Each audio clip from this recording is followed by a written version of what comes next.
All right. I have 17 minutes till my SD card is full. I want to make a camera company ranking video. It's about cool cameras. Has nothing to do with tech, really, even though tech is, of course, a factor. But mostly it's political on how cool a company is. I'm aware that's highly subjective, of course, and I'm also aware that camera companies are entities, businesses that want to make money and are more concerned about their shareholders and their bottom line for the most part. But also, I think in every camera company, there are people working who are passionate about their products, and so I will take that into account. First of all, what makes a camera company cool, or what is cool in general, in my definition at least. Being the underdog, universally cool. Being an innovator, pretty cool. Having some heritage, ideally, an impressive one, very important. Not just a follower of trends or an influencer whore. A company that can update their product without releasing new stuff all the time. And a company, ideally, that aims for some community. And also, I like a little bit of weirdness in my definition of cool. And I will start off with the big four companies first, because I think this will already take quite a while. And I want to do a whole little series about this, because I need to practice talking in front of the camera and writing scripts. So yes, please follow me along. Hopefully this is entertaining and interesting. Of course, this tier list is not rigid. If something happens tomorrow, I'm happily update this tier list and this video. Alright, so let's first start with Canon, the top dog when it comes to market share, but also the company I have the least personal feelings about, I would say. Certainly very cool for still making their own sensors, but they kind of lost the edge since the SLR and digital SLR times, I find, especially when it comes to lenses. The L lenses for EF mount were amazing. Also, fun fact, EF lenses, the Canon EF lenses were the first commercially available electronical lenses for any camera system. So that's pretty cool. But I still think the best part of Canon was that they started a digital revolution in the video world with a 5D, pretty much.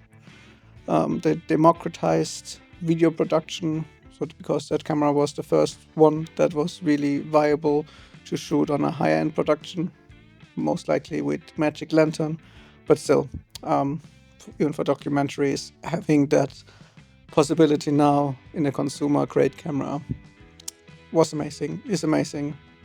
Kudos to Canon for that. Obviously, their cameras are still very high quality, and their high-end models are still made in Japan, which obviously helps with the build quality and the longevity, I think. And I've heard only good things about their professional support. If a pro photographer has an issue with a camera, the service is very good. When it comes to lesser cool factors about Canon, I would say they are the company who files the most patents, which I think is not great for the competitors or for competition in general. Like, filing patents is a bit of a cop-out if you need to have an advantage against your competitors only that way. See red later on. Also, annoying part about Canon still is that the full frame cameras are locked with the lenses, so you can't have third-party manufacturers lenses for better price. Only for the APS-C cameras. And yeah, overall I would say Canon is quite expensive camera wise and definitely lens wise, especially in the higher tier. And yeah, maybe a little bit boring. Like I said, they lost their edge for me for what they were. But yeah, still definitely. Otherwise, they would be S tier. One side note, I would say the Dream lenses, again from a bygone era, and the K35 Cine lenses.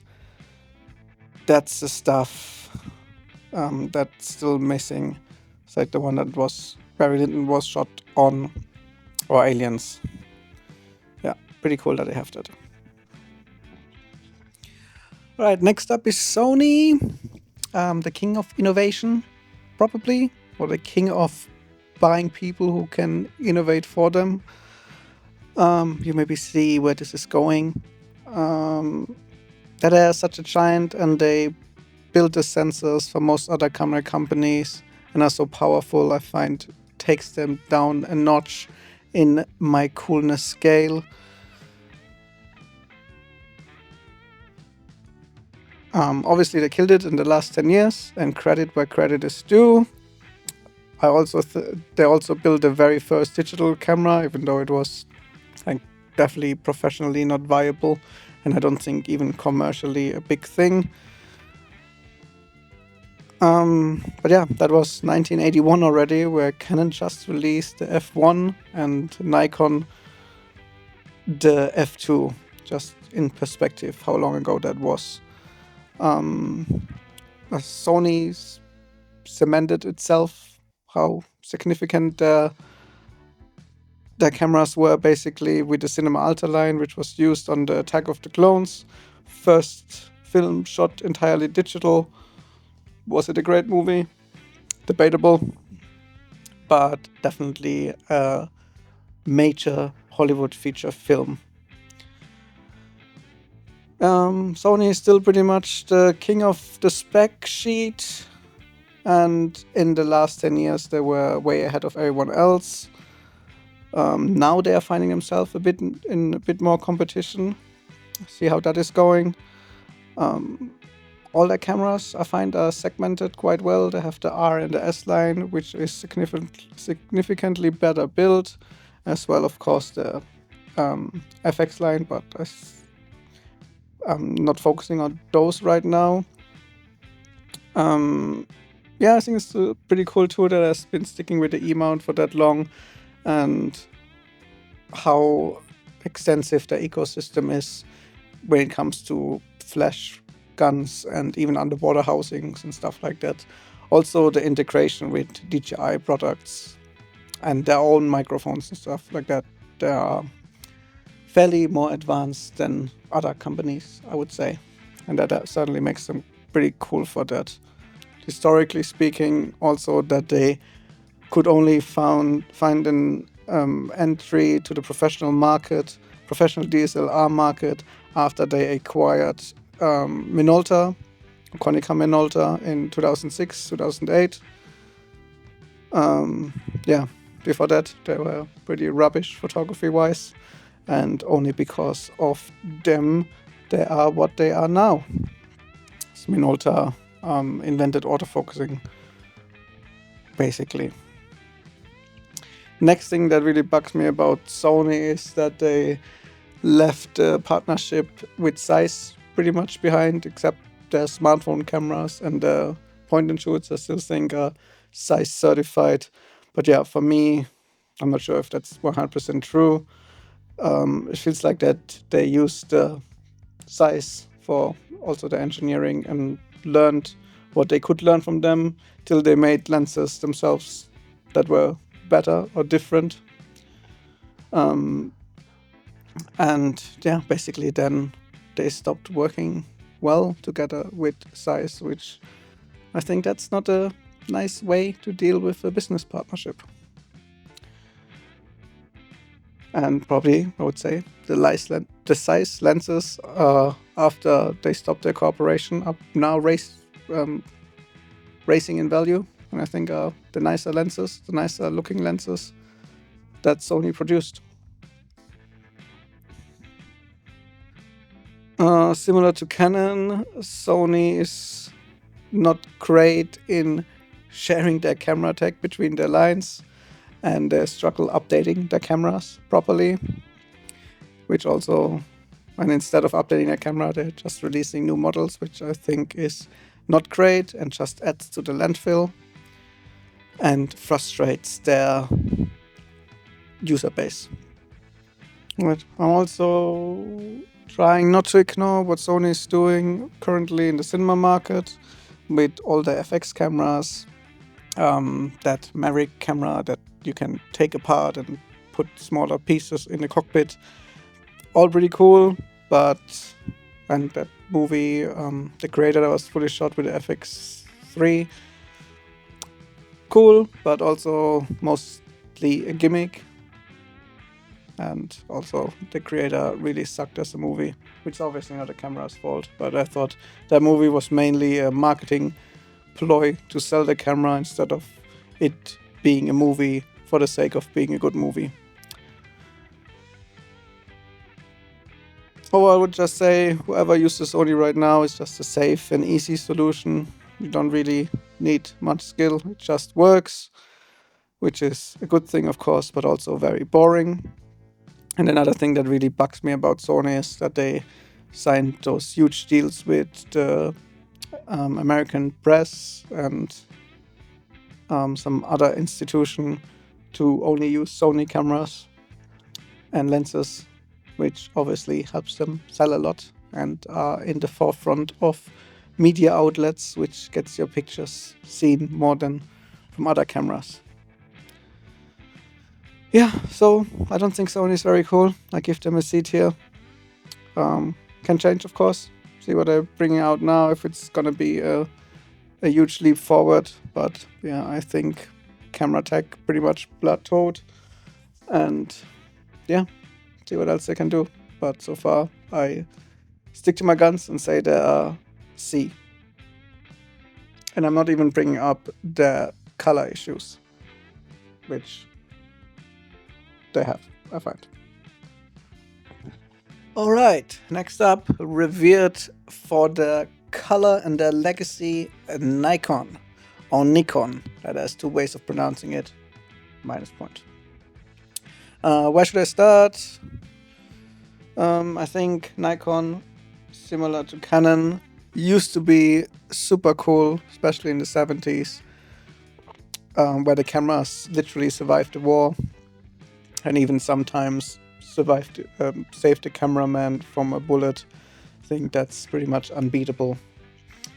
And AI and AIS lenses are still, to today, one of the best lenses around. So yeah, pretty amazing.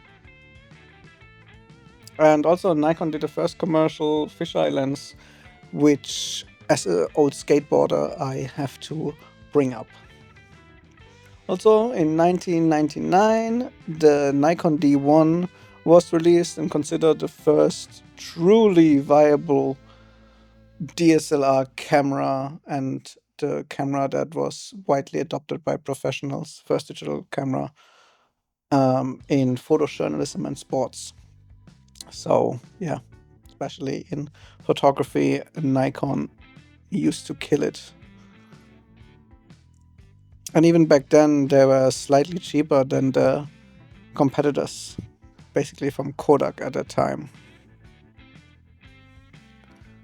Also, pretty cool, I think, that they stick to the F-mount for that long, even though it was probably at the end not a great idea and hampered their DSLR capabilities quite a bit.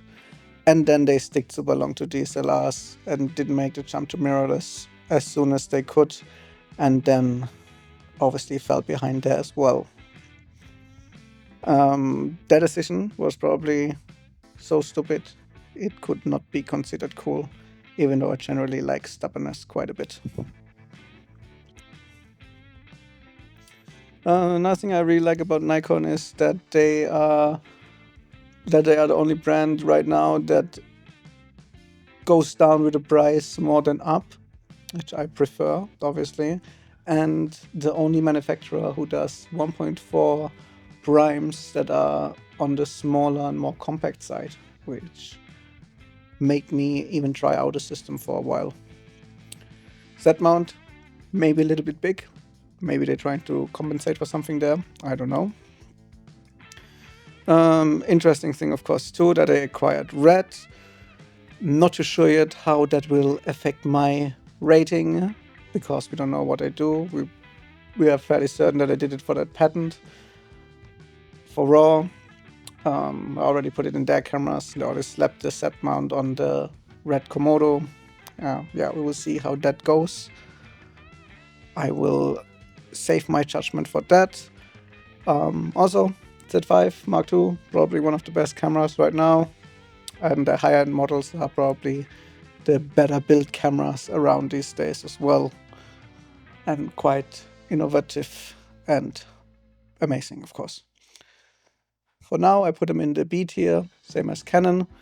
What I do with that red patent could put them up or down, depending.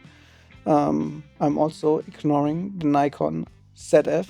I think that was a really stupid camera. I'm not over it, how much I dislike that one. Alright. Fujifilm used to be the underdog and kind of is a Kardashian right now. I'm trying to be as impartial as I can with Fuji, but I'm quite disappointed. Fuji I used when I started to take photography more seriously and even got my first jobs. But Fujifilm also got me to do photo walks, and I made friends during those photo walks.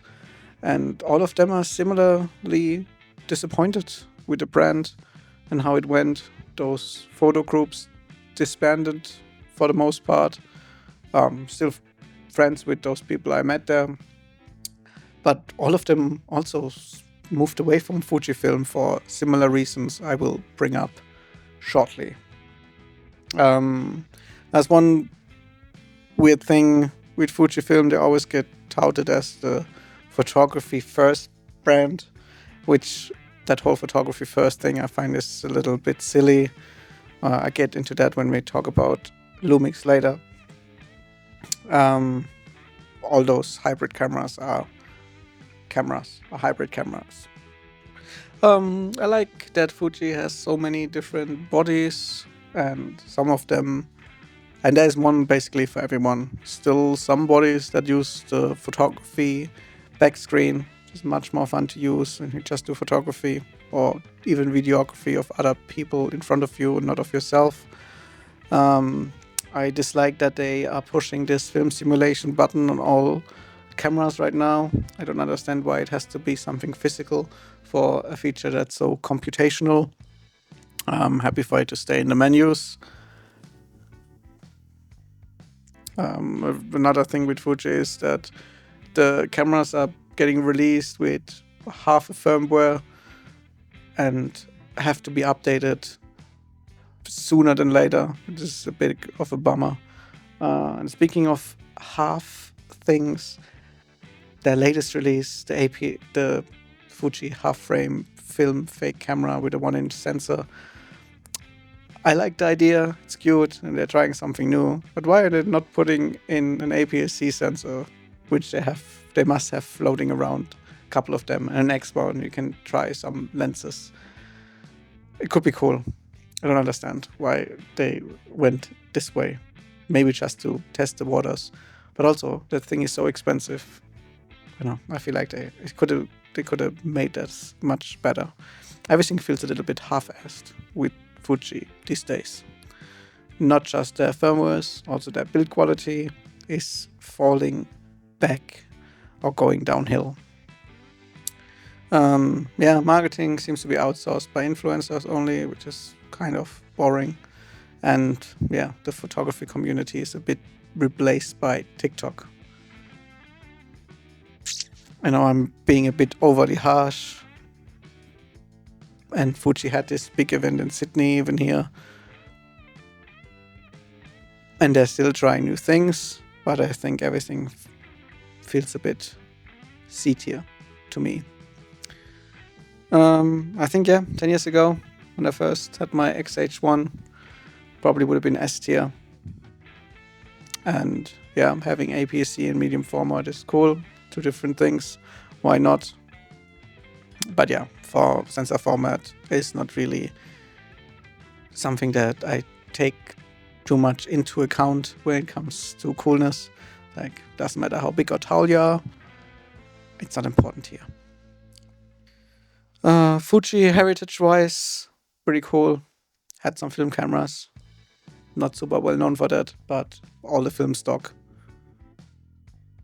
Where would we be without having all the film stock to look back to?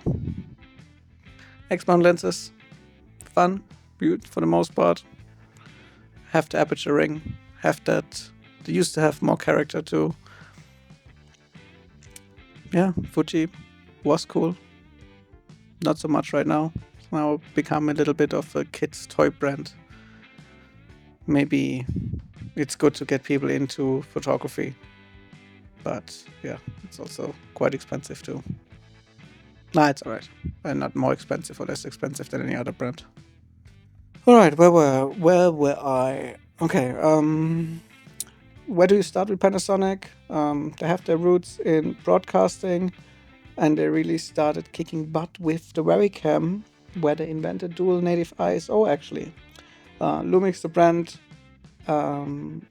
became more of a thing in 2001 when they did a cooperation with Leica. They invented the first interchangeable mirrorless lens camera with the G1, first 4K recording in a consumer camera with the GH4, and first internal 10-bit with the GH5. Early adopters of IBIS, and right now currently frontrunners when it comes to IBIS in full frame. IBIS and Micro Four Thirds, they are with Olympus probably neck to neck. Also think real-time LUTs is a much better feature than film simulations, for example, but certainly the worst name of the two. Then they held on to contrast-based autofocus for ages, which was pretty stupid, but also interesting. Well, they had a reason. They said that the sensor would be better or cleaner with a contrast-based system. There's still people saying that the original Panasonic S5 looks nicer than the S5 II and the S5 IIX and all the subsequent cameras, I guess, too. But yeah, weirdly stubborn, kind of cool, and I can relate to that. I think what makes them also cooler is that their cooperation or their partnership with Leica is so much nicer than what Sony did with Zeiss. I explained that earlier. Yeah, their cooperation just becomes better with time and their investment in the L-mount alliance, and obviously the factor that the L-mount is open and more camera brands can and lens manufacturers can work with that mount, I think is cool. Makes it more democratical, more fun, more cool. Another thing is, a friend of mine only shoots Lumix because Lumix, in Australia at least, sometimes posts or shares his pictures on Instagram, and he really likes that. So yeah, that's why he prefers Lumix too. But that brings me to the negative part about the company. They're not great with their marketing. Also, way too much influencer stuff. Yeah, gets a bit iffy. I mean, all the companies doing that, but I find Lumix gets a bit extra flack for that, which is unreasonable. But yeah, it seems to be a thing to hate on Lumix, which is kind of cool, I guess. I wish they would stop doing this crazy influencer marketing and more focus on people who actually use Lumix cameras on a daily basis, and maybe get them to use the cameras more instead of getting people who just have the larger following but shoot with whoever gives them the biggest paycheck. Community events in Australia, at least, are great from Lumix. They had an amazing film creator festival, short film festival, which I think was a huge success. I hope it was commercially a huge success as well. But yeah, they're doing quite a few community events, which is lovely, even for a brand that has a much smaller following than the other ones. Yeah, Lumix also amazing with updating their cameras instead of releasing something new all the time and not looking after their current customer base. Negative things, of course, is that L mount lenses are generally more on the bigger side. And for sports shooters, Lumix is unfortunately not the first choice. So unfortunately, I find Lumix is getting a bit more pricey these days with the newest models. See if that comes down, hopefully sooner than later. And unfortunately, too, is that Lumix cameras don't hold their value very well.